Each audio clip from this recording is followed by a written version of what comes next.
Welcome to episode 561. Mike Cannon-Brookes and Scott Farquhar, Australia's first and richest software billionaires. This is an outline of episode 561. There are three reasons we study the Altasian founders, that is Mike and Scott. Individually, each one is the second richest self-made billionaires. Together, they are the richest. Second, they are both 39 years old. Third, Altasian is Australia's global company with presence in over 160 countries. Let us meet Mike and Scott. So let's start at the beginning. How did you two become friends? And did you? Mike and I did the same university course in Sydney, University of New South Wales, and it was actually a scholarship course, so it was quite a small group of people that got to do the course. Mm-hmm. And after a couple of years, Mike dropped out to do his first startup, which he can elaborate on later, and then I dropped out of kind of my last year of university. We did this thing where we got to work for a whole bunch of companies, and kind of really boring sort of old school IT companies, and I definitely didn't want to go work there when I graduated. So our original goal was to earn a graduate salary and not have to, I guess, dress in a suit for work every day. Mike Cannon-Brookes, that's the one on the left, was born to a wealthy family in New Haven, Connecticut in the United States. Scott Farquhar, that's the one on the right, was born to working-class Australian parents in Sydney. Both excellent students, they were both on scholarship in the same department at the University of New South Wales. In 2001, Mike Cannon registered the name Atlassian for his company. He was inspired by the Greek Titan. During the final year of college, Cannon-Brookes sent an email to a handful of friends seeking to start a company. Farquhar was the only person to sign on. In 2002, Atlassian was born.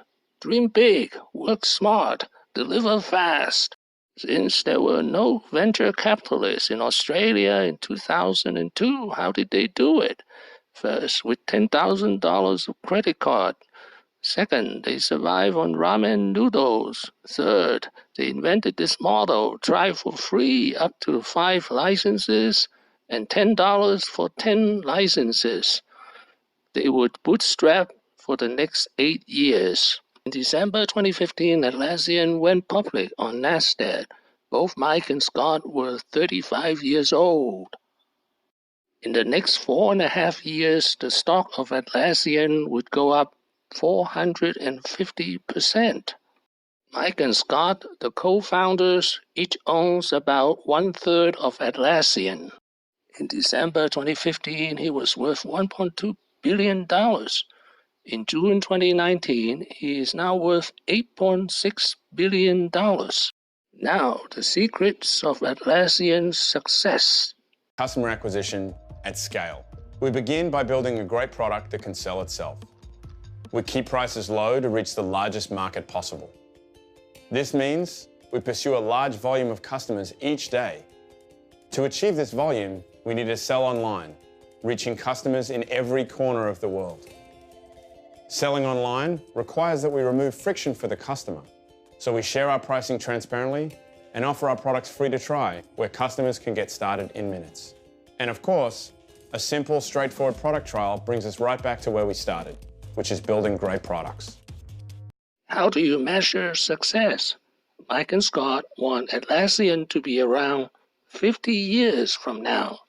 Before we decided to raise money, and I'm not sure we disagreed on it, but it's definitely a decision you want to think very carefully about. So we thought about it for a little while, a couple of years actually, and what it came down to is we decided, after 8 years in business, what do we really want to kind of do at Atlassian? What's the measure of success? You asked us backstage, when have we made it? Kind of what's the measure of success? And for us, the measure of success is if you can build a company that's around in 50 years' time. Because there's plenty of big companies, but there's very few companies that sort of stand the test of time, and even fewer in technology. And part of that process is that, well, firstly, you've got to focus on culture. So, I'm not going to be around in 50 years' time, and Mike probably won't be around, and, our products will look really different in 50 years' time. You give him 10 years? He's the cool one. How Mike became a national hero by solving Australia's energy emergency in 2017. When South Australia, a state already heavily invested in wind and solar power, was plunged into darkness. And Elon Musk did it in 30 days. Here's the picture of Elon Musk's battery in southern Australia. Elon Musk tweeted headfirst into a national political brawl when fellow billionaire Australian IT whiz Mike Cannon-Brookes questioned Tesla's boast that it could help solve South Australia's energy problems by building the world's biggest battery. Why did you do that? There was no idea of what would happen afterwards. Just more if people make big claims like that, I'd like to check if they're real.